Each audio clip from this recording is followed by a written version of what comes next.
कि बेटा आज आपकी रिवीजन क्लासेस भी होगी फिजिक्स और केमिस्ट्री की। ये क्लासेस होंगी 2:30 बजे दिन को 2:30 पे। ठीक है, तो ऐसे स्टूडेंट्स जिन्होंने पीछे जो टॉपिक्स नहीं पढ़े या न्यू स्टूडेंट्स जो ज्वाइन करेंगे तो वो भले अटेंड कर ले। बाकी जिनका समझा हुआ है, जो समझते हैं कि उनको ज़रूरत नहीं है रिवीजन की, तो वो क्लास ना अटेंड करें, क्योंकि आगे टॉपिक्स नहीं होंगे। पीछे रिवीजन होया होगा सर, रिवीजन पीछे रिवीजन वाले टॉपिक्स होंगे। तो फिर उनमें जो है वो आपको जो समझे हुए हैं उनको अटेंड करने की ज़रूरत नहीं है। कोई नई चीज़ होगी, परेशान नहीं होइएगा, वो आप अपनी भले सेल्फ स्टडी जारी रखिएगा। बाकी ऐसे स्टूडेंट्स जिनको कंफ्यूजन है या जो नए स्टूडेंट्स हैं वो भले अटेंड कर लें। तो दिन को 2:30 बजे क्लास होगी 2:30 पे। ठीक है, 2:30 से क्लासेस होंगी ये। तो ज़रूरत के हिसाब से ही रिवीजन क्लासेस लीजिएगा, ज़रूरत नहीं है तो अपनी सेल्फ स्टडी कीजिएगा। कोई उसमें नई चीज़ नहीं होगी, सेम टॉपिक्स होंगे जो हम पहले पढ़ा के आए हैं, उन्हीं टॉपिक्स को हम रिवाइज करेंगे। देखिए बेटा, हमने कल डिस्कस किया था first law of thermodynamics discuss किया था। और फर्स्ट लॉ ऑफ थर्मोडायनेमिक्स में हमने ये बात डिस्कस की थी कि जब हम किसी भी थर्मोडायनेमिक सिस्टम को हीट देते हैं तो वो हीट जो होगी वो उस थर्मोडायनेमिक सिस्टम में दो तरह से यूटिलाइज हो सकती है। एक उस थर्मोडायनेमिक सिस्टम की इंटरनल एनर्जी को बढ़ाने में काम आ सकती है, और दूसरा वो सिस्टम वर्क कर सकता है। ठीक है, तो ये चीज हमने कल पढ़ी थी और उसकी मैथमेटिकल स्टेटमेंट भी हमने की थी कि delta Q is equal to delta U plus W, इसके बारे में हमने किया था। अब आज हम डिस्कस करेंगे बेटा application of first law of thermodynamics के फर्स्ट लॉ ऑफ थर्मोडायनेमिक्स को अप्लाई कहाँ पे किया जाता है, या उसको किस तरह से अप्लाई किया जाता है, किस कंडीशन में अप्लाई किया जाता है। तो हम पढ़ेंगे application of first law of thermodynamics. ठीक है, तो बेटा आज हम डिस्कस करते हैं इसकी एप्लीकेशन।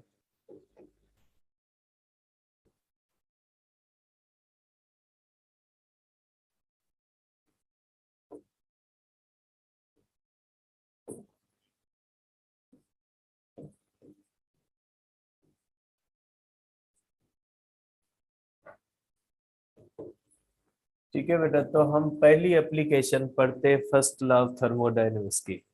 देखिए बेटा, केपी के और सिंध के अंदर चार चार एप्लीकेशंस दी गई है, जबकि पंजाब के अंदर सिर्फ दो एप्लीकेशंस दी गई है। केपी के और सिंध के अंदर चार एप्लीकेशंस दी गई है: isochoric process, isobaric process, isothermal process और एडियाबेटिक प्रोसेस, चारों दिए गए। जबकि अगर हम देखते हैं पंजाब को, तो उसके अंदर सिर्फ आइसोथर्मल और एडियाबेटिक प्रोसेसेस दिए गए। तो हम चारों पढ़ लेते हैं। तो पहली एप्लीकेशन में हम पढ़ेंगे इसके बारे में isochoric process. Isochoric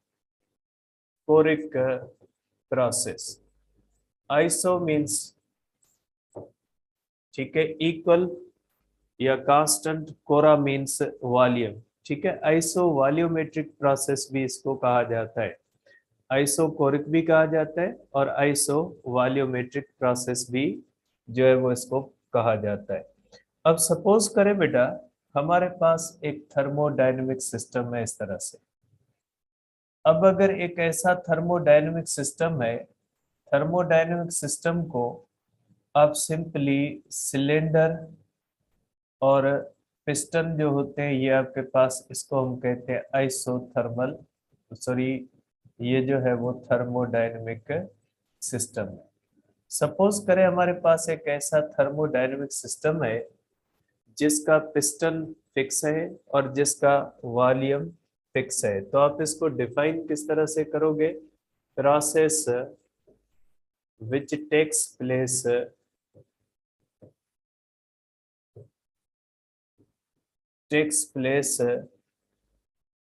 at constant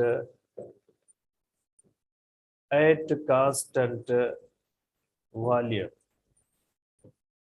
ऐसा प्रोसेस जो कांस्टेंट वॉल्यूम पे हो, ऐसे प्रोसेस को कहा जाता है आइसोकोरिक प्रोसेस। इसके अंदर जो होता है वो पिस्टन फिक्स होता है, पिस्टन इज फिक्स्ड।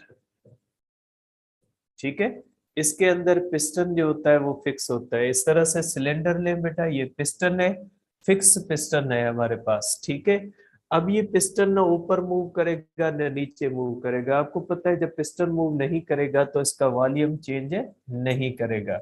इसकी इनिशियल स्टेट है P1, V1 और T1। ठीक है बेटा, अब अगर इसको हम यहां से हीट सप्लाई करते हैं, ठीक है, हमने इसको यहां से हीट सप्लाई कर दिए। अब अगर ये हीट सप्लाई हम करेंगे तो ये इसकी हीट जब इसके अंदर जाएगी तो इसका वॉल्यूम चेंज नहीं होगा। अगर वॉल्यूम चेंज नहीं होगा तो ये हीट कहाँ जाएगी? ये हीट चली जाएगी इसकी इंटरनल एनर्जी बढ़ाने में या गैस का टेम्परेचर बढ़ाने में काम आ जाएगी। तो आप कहोगे कि जब वॉल्यूम चेंज नहीं होता तो इसके अंदर क्या हो जाएगा? इसके अंदर जब चेंज इन वॉल्यूम जीरो है, चेंज इन वॉल्यूम जीरो है, तो जाहिर सी बात है, आपको पता है कि इसके अंदर वर्क जो होता है वो P डेल्टा V जो होगा ये जीरो बन जाएगा। क्योंकि जब हम इसको हीट देंगे तो इसमें वर्क तो होगा नहीं, क्योंकि वर्क उस थर्मोडायनेमिक सिस्टम में होगा जिसका वॉल्यूम चेंज होता है। इसका वॉल्यूम चेंज नहीं होगा। अगर वॉल्यूम चेंज नहीं होगा तो टोटल हमारी गिवन हीट किस में चली जाएगी? ये चली जाएगी इंटरनल एनर्जी की चेंज में, या ये चली जाएगी टेम्परेचर चेंज में। तो आप कहोगे कि total heat supplied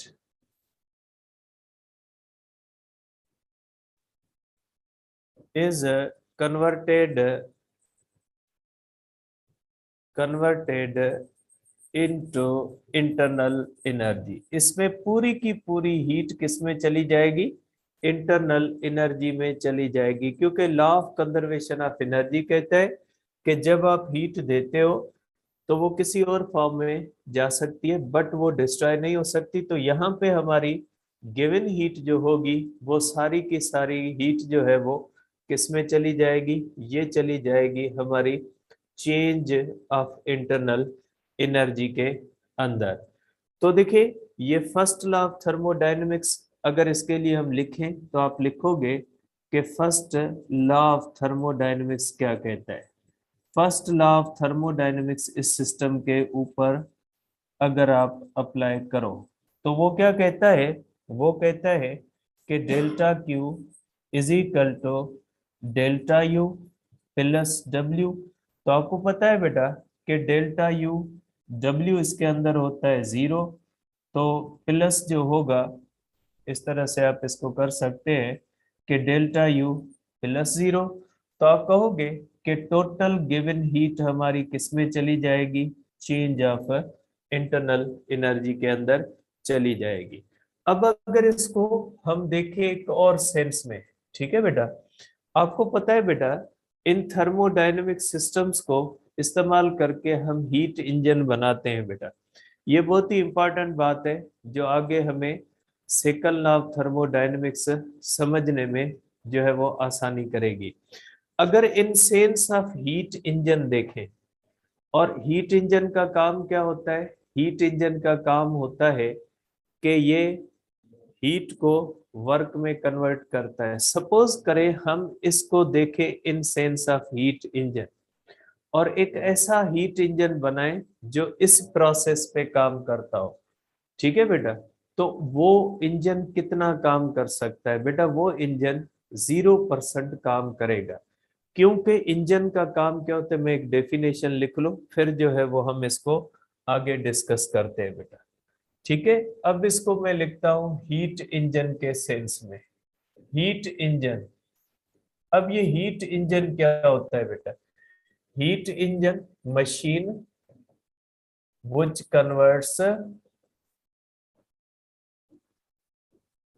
converts heat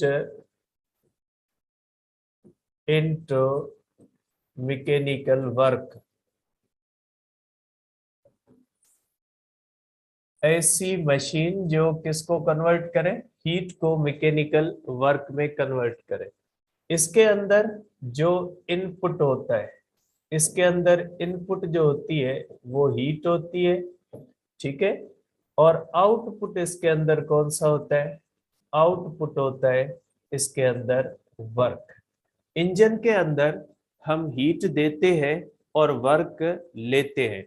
और इस इंजन की इफिशिएंसी इफिशिएंसी होती है आउटपुट, ठीक है बेटा, अपॉन इनपुट। ये एक बहुत ही इंपॉर्टेंट बात मैं आपको बता रहा हूं। ये आपको सेकंड लॉ ऑफ थर्मोडायनेमिक्स समझने में हेल्प करेगी। देखिए बेटा, अगर ये हुई इसकी इफिशिएंसी कि ये आपको कितना आउटपुट देता है और कितना इनपुट देता है, तो ये इंजन इसी तरह से होता है। जिस तरह से ये सिलेंडर है, पिस्टन है, उसको हम हीट देते हैं, वो किस में कन्वर्ट कर देगा? वो कन्वर्ट कर देगा वर्क के अंदर। अब सपोज करें हम ऐसा इंजन बनाते हैं जो आइसोकोरिक प्रोसेस पे काम करेगा, तो जाहिर सी बात है वो आउटपुट तो देगा नहीं। क्योंकि आइसोकोरिक प्रोसेस के अंदर जब आप हीट देते हो तो वो टोटल किस में चली जाती है? वो टोटल चली जाती है इंटरनल एनर्जी में। वर्क तो इसमें होता ही नहीं है। तो अगर हम ऐसा इंजन बनाए, सपोज करें हम ऐसा इंजन बनाते हैं जो आइसोकोरिक प्रोसेस के ऊपर काम करेगा, तो ऐसे इंजन की इफिशिएंसी 0% बन जाएगी, ठीक है। If in engine is designed on the basis of isochoric process, then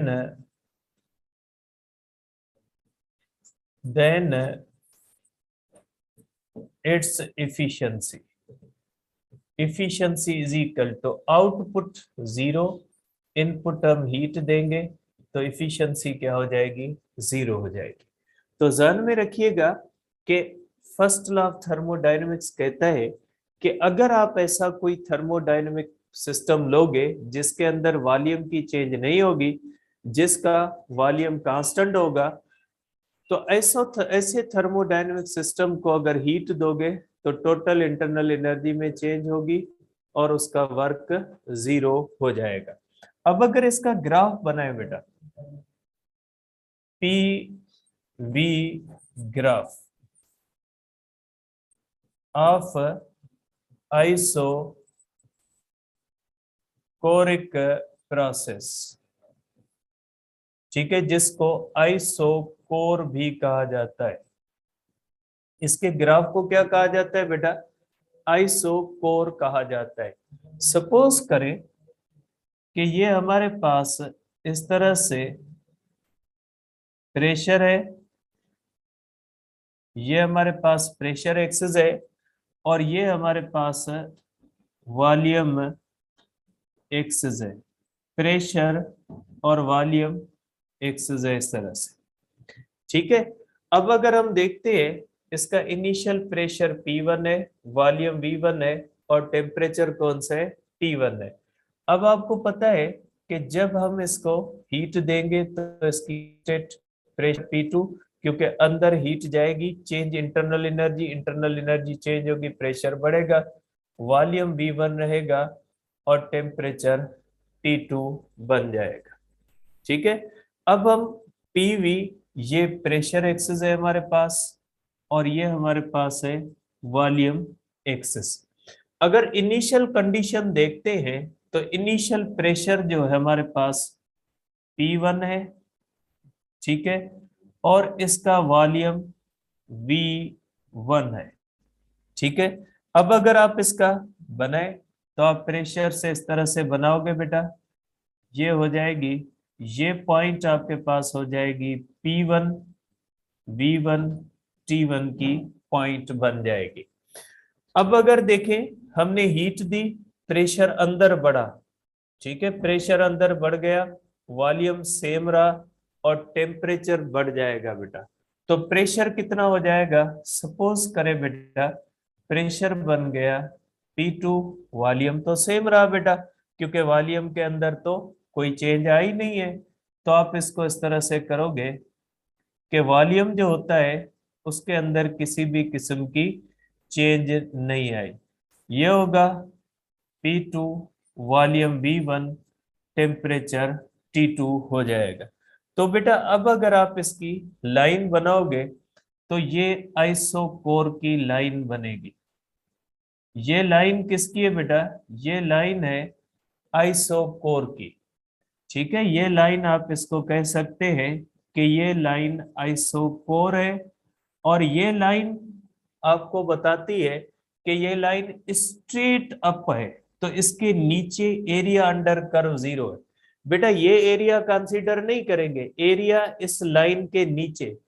तो इस तरह से ये लाइन प्रेशर एक्सिस के पैरेलल है, तो इसके नीचे, लाइन के नीचे एरिया नहीं होती, क्योंकि मैथमेटिक्स कहती है कि लाइन का मकसद है वो जिसकी थिकनेस 0 होती है। और अगर जैसे बाल है ना, सीधा बाल करे तो बाल के नीचे एरिया नहीं आएगी, क्योंकि बाल की थिकनेस इतनी कम है कि उसके नीचे एरिया कंसीडर नहीं की जाएगी। तो आप देख सकते हैं कि प्रेशर वॉल्यूम का जो ग्राफ है, इसके नीचे ये एरिया नहीं, ये एरिया इसके नीचे नहीं है, एरिया ये इसके नीचे, ये कंसीडर की जाएगी, तो ये एरिया 0 होती है। तो इसके बारे में आप कहोगे कि PV लाइन इज पैरेलल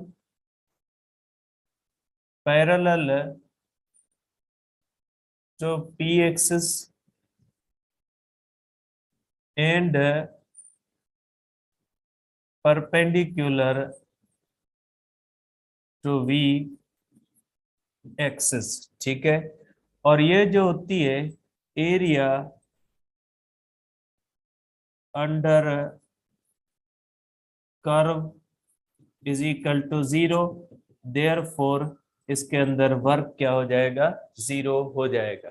तो ये हो गया हमारे पास बेटा आइसोकोरिक प्रोसेस, जिसके बारे में आप ये कहेंगे कि ऐसा प्रोसेस जिस प्रोसेस के हिसाब से, ठीक है, ये एक ऐसा प्रोसेस है जिस प्रोसेस में अगर आप हीट दोगे तो टोटल आपकी गिवन हीट किस में चली जाएगी, चेंज ऑफ इंटरनल एनर्जी में चली जाएगी, और किसी भी किस्म का जो है वो इसके अंदर वर्क नहीं होगा। इसकी बहुत ही इंपॉर्टेंट बात मैं यहाँ पे फिर लिख देता हूं कि इफ, और इसके अंदर ये बहुत ही इंपॉर्टेंट बात है कि first law for this process tells that in this process work cannot be obtained। इस प्रोसेस के अंदर आप वर्क हासिल नहीं कर सकते। ऐसा प्रोसेस जो इस तरह से आप करोगे उसके अंदर आप वर्क को हासिल नहीं कर सकते। अब हम करते हैं बेटा दूसरा प्रोसेस, जिसको हम कहेंगे आइसोबैरिक प्रोसेस। अब ये आइसोबैरिक प्रोसेस क्या होता है बेटा, सिंपल सी बात है, आइसो मींस इक्वल या सेम, बेरोस मींस लोड और प्रेशर। तो ऐसा प्रोसेस जिसके अंदर प्रेशर कांस्टेंट रखे, तो ऐसे प्रोसेस को हम क्या कहते हैं, ऐसे प्रोसेस को कहते हैं आइसोबैरिक प्रोसेस। आप कहोगे process which takes place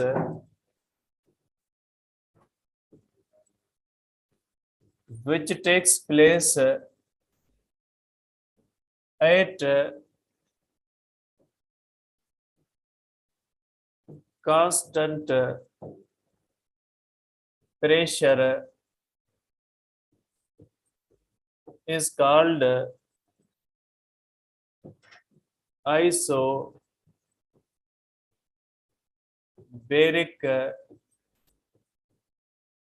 process. ऐसा प्रोसेस जो कांस्टेंट प्रेशर पे काम करता है, तो ऐसे प्रोसेस को हम कहते हैं आइसोबेरिक प्रोसेस।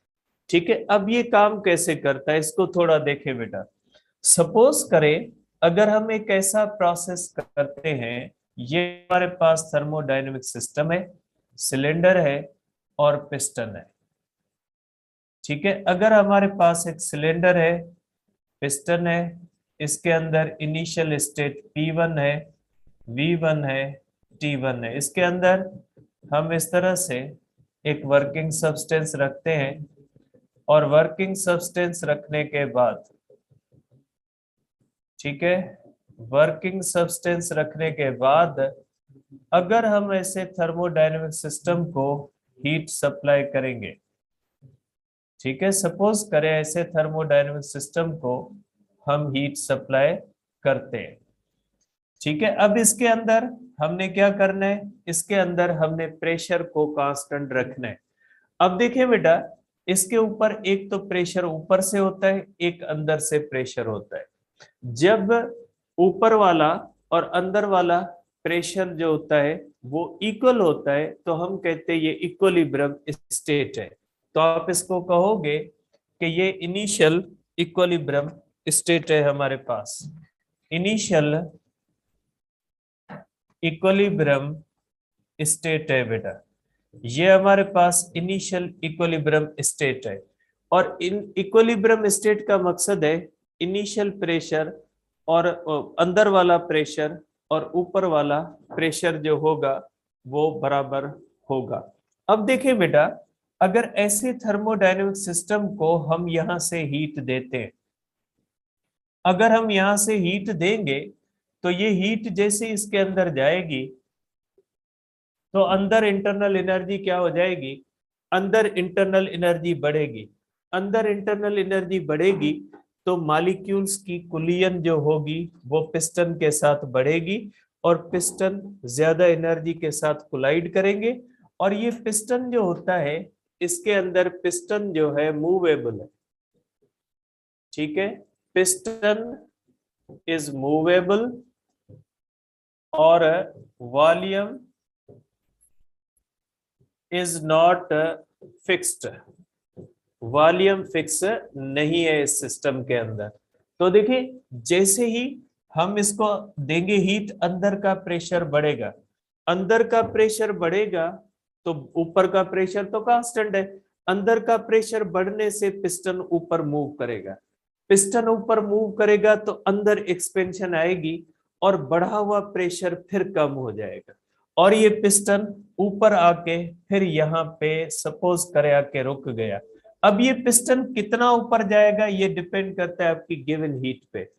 अगर आप गिवन हीट ज्यादा दोगे तो ज्यादा चेंज इन वॉल्यूम आएगी और ज्यादा दूर जाके इक्विलिब्रियम स्टेट ऊपर आएगी। लेकिन अगर आप हीट कम दोगे तो थोड़ा ऊपर जाएगा और इक्विलिब्रियम स्टेट आ जाएगी। पिस्टन हमेशा उस जगह पे जो है वो रेस्ट में आ जाएगा जहां पे ऊपर का प्रेशर और अंदर का प्रेशर बराबर हो जाएगा। तो हीट देने से अंदर का प्रेशर बढ़ेगा, अंदर के प्रेशर बढ़ने से वॉल्यूम बढ़ेगा और जैसे ही पिस्टन जो है वो ऊपर आएगा, P2 यहाँ पे हो जाएगा, प्रेशर P2, वॉल्यूम जो होगा V2 हो जाएगा, सॉरी प्रेशर कांस्टेंट है तो pressure P1, volume V2, temperature T2 हो जाएगा। ठीक है बेटा, ये हो जाएगी final equilibrium state, final equilibrium state. ठीक है, हीट देने से अंदर प्रेशर बढ़ेगा लेकिन जैसे ही एक्सपेंशन होगी ना, एक्सपेंशन की वजह से अंदर बढ़ा हुआ प्रेशर क्या हो जाएगा, फिर कम हो जाएगा और इस जगह पे फिर अंदर और ऊपर का प्रेशर क्या हो जाएगा, इक्वल हो जाएगा, पिस्टन रुक जाएगा। तो ये हो जाएगी हमारे पास फाइनल इक्विलिब्रियम स्टेट हो जाएगी। तो अब देखिए, इस सिस्टम के अंदर टेम्परेचर भी चेंज हुआ है, वॉल्यूम भी चेंज हुआ है। तो जब किसी भी थर्मोडायनेमिक सिस्टम के अंदर टेम्परेचर भी चेंज होता है और वॉल्यूम भी चेंज होता है, तो हम कहेंगे उसके अंदर इंटरनल एनर्जी भी चेंज हो गई और उसके अंदर क्या चेंज हो गया, उसके अंदर वर्क भी हो गया। ठीक है, तो आप कहोगे कि in this system, in this system, in this system change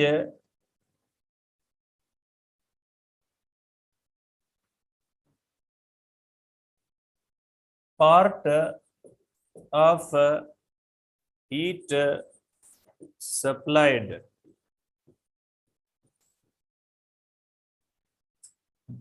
increases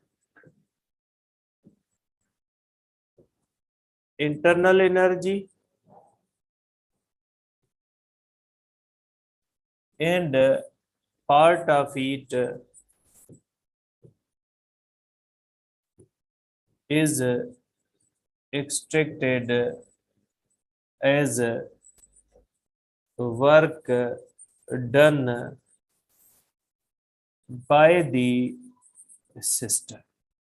ठीक है, तो इसके अंदर होता है work done by the system के अंदर चला जाता है। तो आप कहोगे कि आपकी गिवन हीट इस सिस्टम के अंदर दो कामों में इस्तेमाल हो गई, एक किस में चली गई, चेंज ऑफ इंटरनल एनर्जी में, और दूसरा किस में चली गई, वर्क में चली गई। ठीक है, तो अब आप इसके लिए फर्स्ट लॉ ऑफ थर्मोडायनेमिक्स लिख सकते हैं। फर्स्ट लॉ ऑफ थर्मोडायनेमिक्स, इसके लिए लिख सकते हैं कि आपकी टोटल हीट दो कामों में इस्तेमाल हुई, change of internal energy plus work. और आपको पता है कि वर्क होता है P डेल्टा V के या P U2 माइनस U1। तो आप इसके लिए लिख सकते हैं कि ये हो जाएगा P, ये होगा बेटा delta U plus P delta V के या total heat supplied delta U plus P U2 minus U1। इस तरह से आप इसको कर सकते हैं कि ये हो जाएगा हमारे पास आइसोबैरिक प्रोसेस के अंदर ये होता है इस तरह से। अब अगर in sense of heat engine देखें, ठीक है, all practical engines, all practical engines perform this process. जो इंजन होते हैं वो इसी प्रोसेस पे बनते हैं कि देखिए इंजन के अंदर जब हम टोटल हीट देते हैं तो वो टोटल हीट हमारी गिवन जो होती है वो वर्क में नहीं जाती हमारी। जैसे हमारे पास पेट्रोल इंजन होता है वो भी इसी तरह काम करता है कि जब उसके अंदर फ्यूल बर्न होता है, पेट्रोल बर्न होता है, केमिकल एनर्जी निकलती है, हीट एनर्जी बनती है, तो मोस्टली पेट्रोल इंजन जो है उसकी इफिशियंसी 25% के राउंड अबाउट रहती है।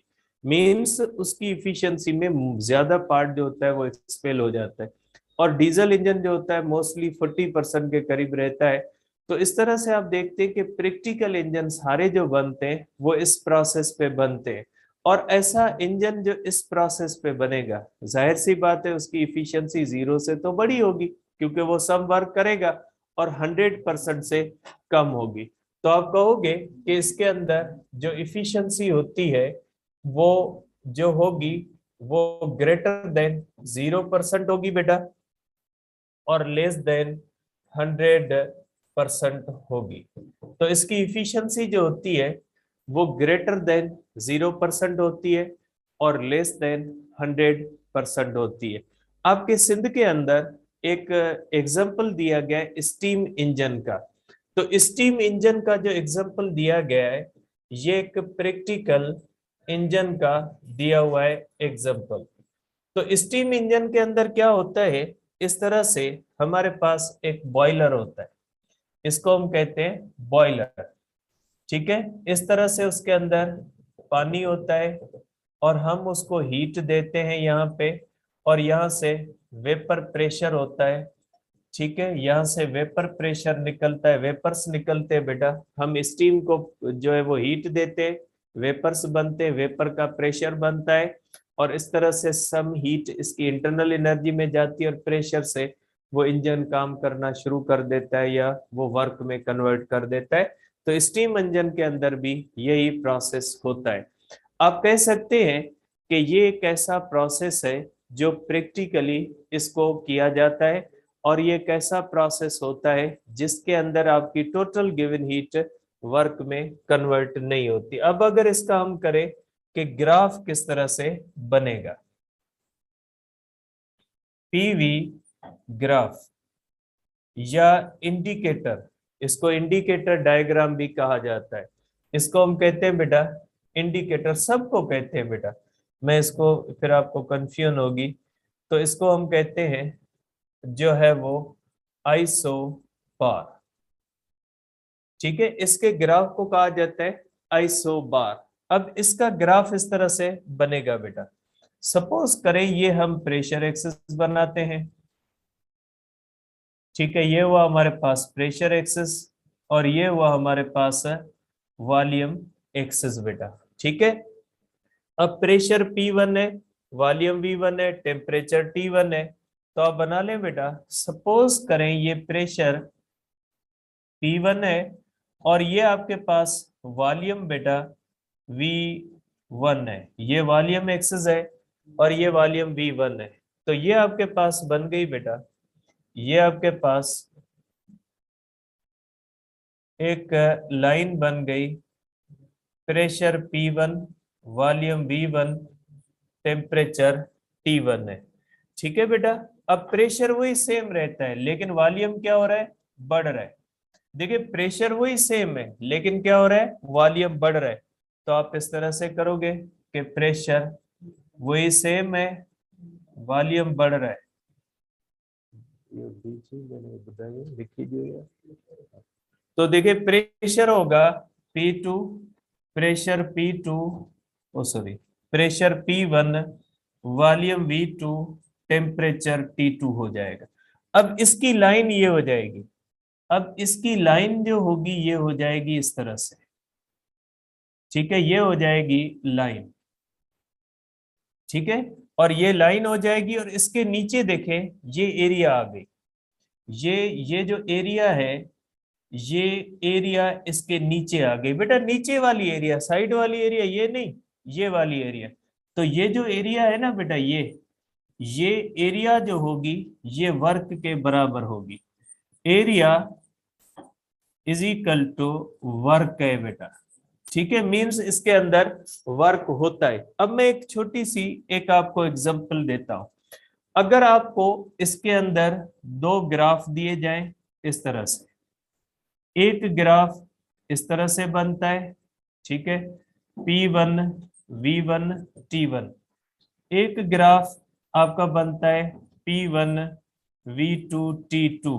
एक ये बनता है, ये एरिया वर्क 1 के बराबर है। और दूसरा ग्राफ मैं बनाता हूं, दूसरा ग्राफ के अंदर थोड़ी लाइन में इस तरह से मैंने बढ़ा दी, ये होगा P1, V1, T1, P1, V2, T2।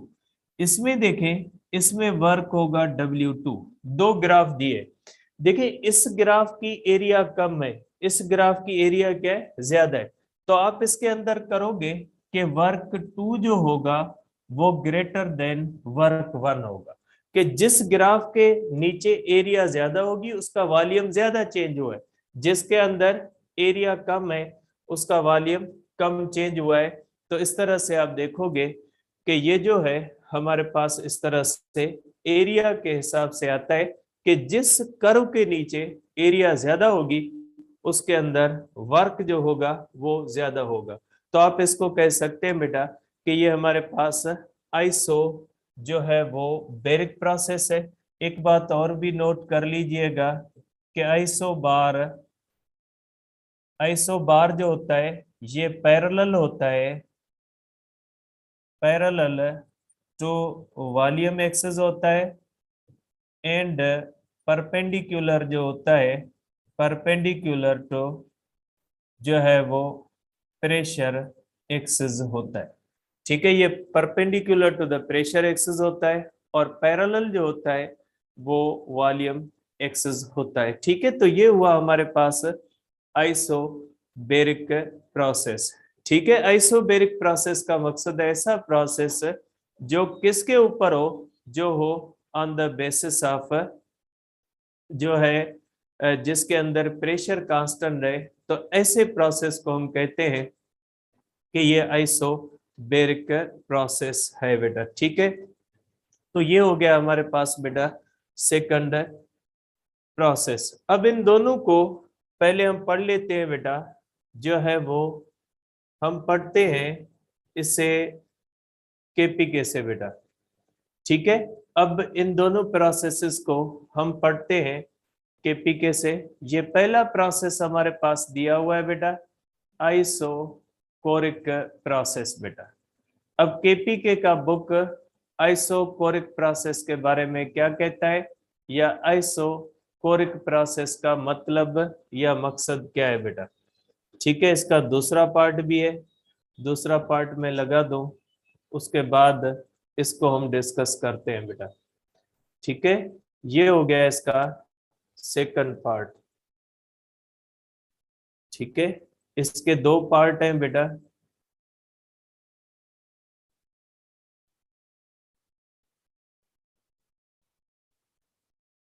ठीक है, इसके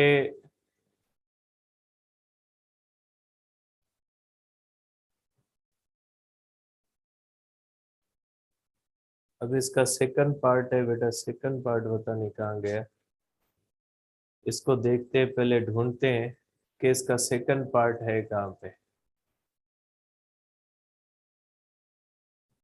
ठीक है बेटा, ये रहा इसका सेकंड पार्ट। ठीक है, तो इसके दो पार्ट है बेटा। ठीक है, इस तरह से यहाँ पे मैं लगा लेता हूँ ताकि दोनों जो है वो साथ आ जाए हमारे पास। ठीक है, अब इसके अंदर क्या कहा गया बेटा, isochoric process the thermodynamics process during which the volume of the system remains constant. तो क्या कहा गया बेटा, volume of the system remains constant. We consider the gas content in a cylinder having a conducting base and non conducting walls. बेटा ये मैं आपको पहले बता चुका हूं कि थर्मोडायनेमिक जो सिस्टम हम लेते हैं सिलेंडर और पिस्टन, उसके अंदर हम वाल्स को इंसुलेटिंग की समझते हैं और बेस को कंडक्टिंग का समझते हैं। And with a fixed piston बेटा, इसके अंदर पिस्टन क्या होता है, फिक्स होता है at the end as shown in the figure. Let delta Q be imparted to the gas. Imparted का मकसद है, जैसे ये हमारे पास बेटा कि वॉल्यूम फिक्स है, हीट रिजर्वायर है। हीट रिजर्वायर का मकसद है, ठीक है, इसकी डेफिनेशन मैं लिख लेता हूं बेटा। अब ये हीट रिजर्वायर किसको कहा जाता है बेटा, हीट रिजर्वायर किसको कहा जाता है, body having infinite thermal capacity. Body having infinite thermal capacity which can supply heat or absorb heat at constant temperature. Practically, after supplying or absorbing heat, its own temperature remains constant. इसका अपना temperature constant रहे। Means heat reservoir का मकसद है ऐसी body जो heat दे भी सके और हीट ले भी सके, लेकिन उसका अपना टेम्परेचर चेंज ना हो, मींस इनफिनाइट कैपेसिटी हो, थर्मल कैपेसिटी हो। जैसे इसका एक एग्जांपल, छोटा सा एग्जांपल है, कोई परफेक्ट तो नहीं है, छोटा सा एग्जांपल है। जैसे समंदर है, समंदर के पानी को अगर थोड़ी हीट दोगे तो समंदर का टेम्परेचर बढ़ेगा नहीं। समंदर के पानी से अगर थोड़ी हीट ले भी लोगे तो उसका कोई अपना टेम्परेचर फॉल नहीं करेगा। हमारा एटमॉस्फेयर है, एयर है, इसको थोड़ी हीट दे भी दोगे कोई फर्क नहीं पड़ता। ऐसा नहीं कि हमने आग जला दी और दुनिया पूरी का टेम्परेचर बढ़ गया और बस लोगों को पसीना आना शुरू हो गया। ऐसा भी नहीं है हमने थोड़ा इसको ठंडा कर दिया दुनिया पूरी कांपने जाए कि सर्दी हो गई, ऐसे नहीं होता। तो ये दो ऐसी चीजें हैं जिनका मैंने एक छोटा सा एग्जांपल दिया, इनकी थर्मल कैपेसिटी इनफिनाइट मानी जाती है। इनफिनाइट का मकसद ये होता है कि जब इनका टेम्परेचर हम बढ़ाते हैं तो उनका कोई खास फर्क नहीं पड़ता ओवरऑल टेम्परेचर पे, या अगर इसका टेम्परेचर कम भी करते हैं तो भी खास टेम्परेचर पे फर्क नहीं पड़ता। तो ऐसी बॉडी को क्या कहा जाता है, हीट रिजर्वायर कहा जाता है। तो देखिए ये हीट रिजर्वायर अगर इसको हीट देता है तो इसका वॉल्यूम तो कांस्टेंट रहता है। The gas is taken heated is then heated at constant volume. The pressure of the gas increases from P1 to P2 while its temperature increases from T1 to T2. Since the system neither expands nor contracts, work is neither done by the system.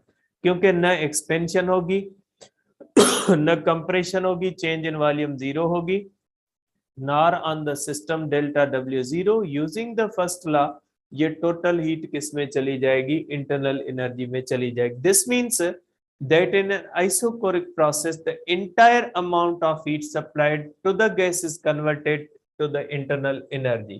entire amount किस में चली जाती है, वो चली जाती है internal energy में। the pressure and temperature of the gas will increase, इसके अंदर प्रेशर और टेम्परेचर इंक्रीज होंगे।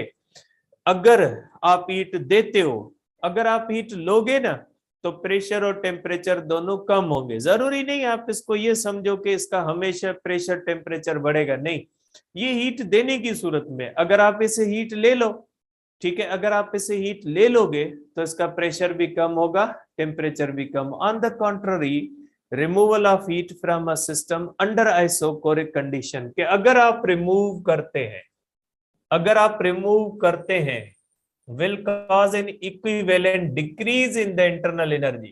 जैसे आपकी गिवन हीट इंक्रीज करेगी, ठीक है, isochoric the entire amount of heat supplied, supplied में इंटरनल एनर्जी बढ़ेगी, प्रेशर बढ़ेगा, वॉल्यूम बढ़ेगा, वॉल्यूम तो सेम रहेगा, लेकिन अगर हम हीट लेंगे तो टेम्परेचर फॉल करेगा और उसका प्रेशर भी अंदर कम हो जाएगा। The system will cool down, system cool down and the pressure will fall.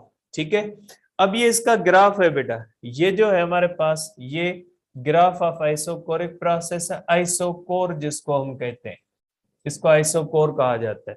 The graph of the isochoric process is called in isochore, इसको आइसोकोर कहा जाता है, which is a straight line, straight line है parallel to the pressure axis and perpendicular to the volume as shown in the figure. ये हो गया आपके पास isochoric process. ठीक है, ये सिंध के अंदर भी है और केपी के अंदर भी है, पंजाब के अंदर ये नहीं है बेटा।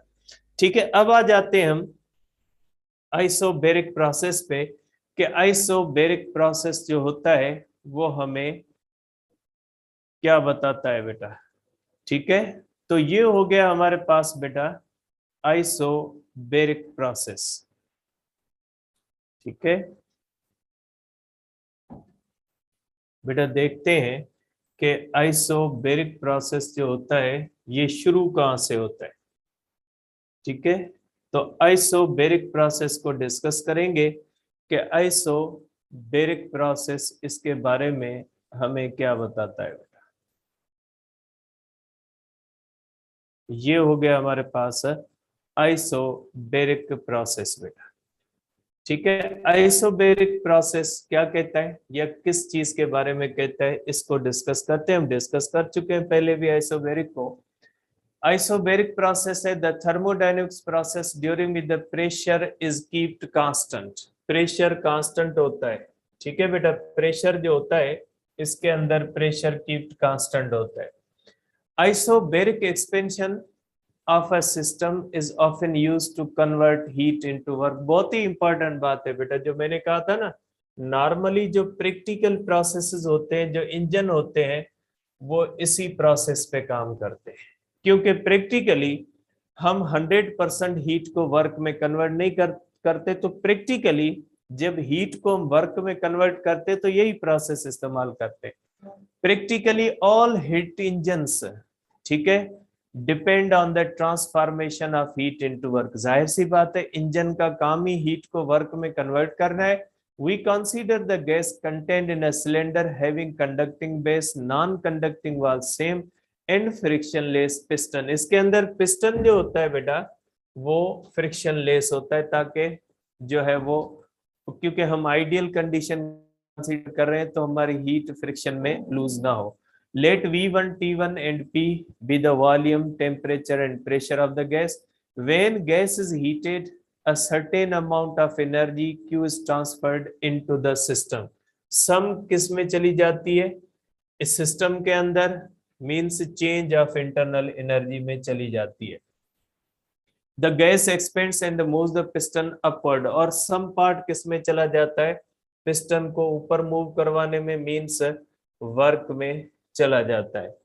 If the displacement of the piston is kept very small, the pressure of the gas will not change। Means pressure constant होगा, ऊपर मूव करने से अंदर का और बाहर का फिर बैलेंस हो जाएगा, and can be considered constant।